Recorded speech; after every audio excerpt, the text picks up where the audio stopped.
मंत्री पुओं दादागिरी बेलबाहाली बजार रे मंत्री बद्री पात्र पुओ देवप्रिय पात्र किछि युवकों बंधुक देखाई धमक चमक देथिबा अभियोग होईछि। गतकाली रातिरे घटिथिबा एभुली एक घटनारे उभयଙ୍କ पक्षर थानार अभियोग हेबा परे आनंदपुर एसडीपीओ तदंतर आळ देखाई क्यामेरा आगरे किछि कहबाको मना कर दैछन्ति। एमितिकि देवप्रियଙ୍କ विरोधरे एभुली अभियोग आनिथिबा युवक माने कुआडे 4 जण होमगार्ड को निस्तुक पिटिथिबा मध्य थानार अभियोग होईछि। सेपटे संपृक्त युवक माने अश्राव्य भाषा गाड़ी गुलज करथिले बोली पालटा अभियोग करिसन्ति मंत्री बद्री पात्रଙ୍କ पुओ देवप्रिय पात्र। तेबे अनेक समय संपृक्त अंचल मंत्री एवं तांको पुओ मानकर दादागिरी अभियोग होई आसुछि। निकटरे तेलकोई बीजेडी विधायकଙ୍କୁ ମଧ୍ୟ मंत्रीଙ୍କ କିଛି समर्थक माड़ मारी मुंड फटाई ଦେଇଥିଲେ ବୋଲି अभियोग होइथिला, ଯେଉଁଥିରେ गुरुतर भावे आहत विधायकଙ୍କୁ 3 दिन कटक एससीबी रे रही चिकित्सित हेबाकू पड़िथिला।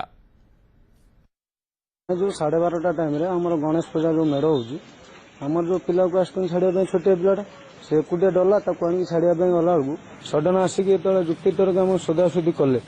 सेठू एठू हमर हला हली गला हला हला पर से गले थाना वाला तकर कोन सदासुदी कले सदासुदी करके गन हम तो बाहर कले हम डरियोन तापर एठू से हम पिला आसा पुरु से पळेले जाई थाना बुटलू आ बिजू 12टा पाखापाखि समय मो गाँव शालपड़ा को फेरुवा समय बेलबाहाली हम्स पाखे किसी पिला ठेंगा बाड़ी धरी ठिया होता देखिली सेठू किछि दूर आगू आसिया भितर मते अश्राव्य भाषा गाड़ी गुलज कर मत शुभिला आ जगह मु ब्रेक मारिक रही आ पचारि किए गाड़ी दौरान क्या गाड़ी दौरान मो सागर मोर जन सहयोगी थे सी से कथा पचारे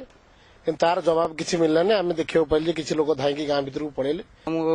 आगर गोटे बतुल फिंगिक लोक 100-150 खंडे आसिले बतुल सब ठेंगा धरी बतुल धरिकी आसिले आसिक आम कलर फल धरिक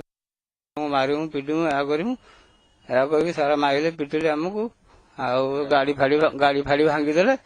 पिटिले सारा आम जीवन बिगड़े जबरदस्ती टाणी नहीं मंडपर बसा करे